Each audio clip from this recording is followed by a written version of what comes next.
Finally a decent movie that I can recommend.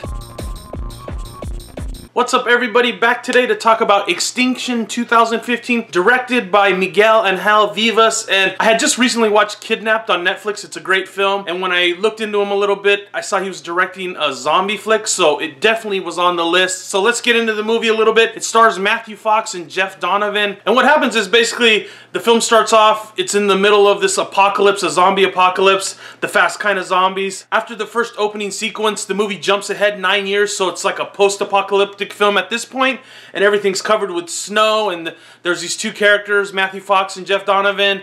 They really don't like each other, and there's this little girl character, and through the course of the movie we basically, through flashbacks, find out why they don't like each other, what the hell the thing is between the two guys, what's up with the little girl. And I liked the way they did it. It's a zombie flick, but it's a little more to the drama side of things. And I liked it because it did have some action, it did have a little bit of gore, but the story was interesting.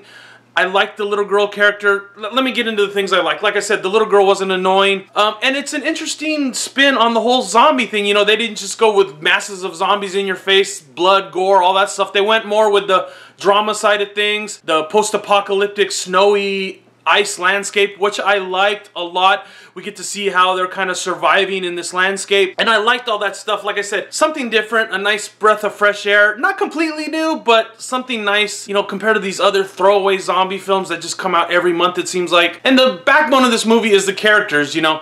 It's about the characters. It's not really about the zombies. It's not really about what happened. It's about what happened previously between these two guys, why there's so much animosity.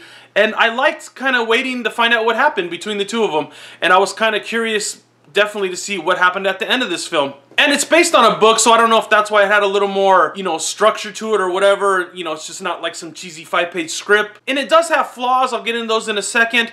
It wasn't perfect, definitely, but overall, I'm recommending it. Let's get into the bad things. I like the snow setting, but some of the rendering, you could tell it's CGI, some of the landscapes and stuff like that. The zombies were pretty cool. Something happens with the zombies from the beginning of the film towards the end of the film, and I don't want to spoil it for you, but I did like the way they looked overall, but there's a couple scenes where you can tell they're like a little bit CGI as they're running away. There's only a couple in the movie. There's not a lot really till the ending, but I didn't mind that. I liked the way they looked, definitely. One thing that bugged me and it kept making me ask questions was the senses they used, because they explain in one part they're blind and that they use their hearing, and I was like, yeah, but they should really use their smell too, because it seems like you'd be an ineffective predator without your smell and hearing. I mean, I could see being blind, but that just kind of bugged me and made me ask a lot of questions, especially towards the end of the movie. You'll see what I'm talking about if you have that thought in your head. But you know, that's kind of like nitpicking. And I could have personally used a little bit more zombie action and maybe a little bit more scouring for material, seeing a little bit deeper into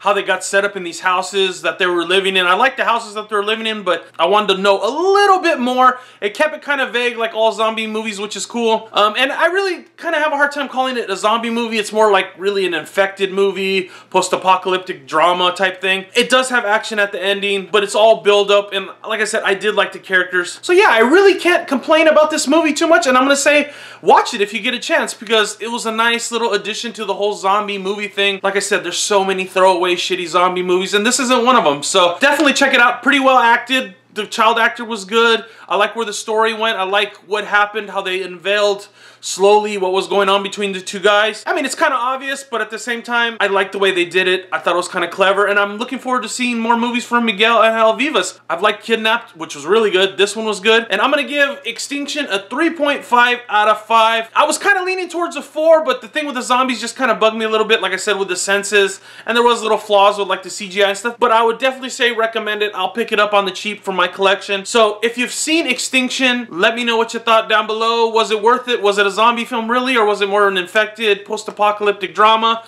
Let me know what you thought down below, and I'll see you guys soon.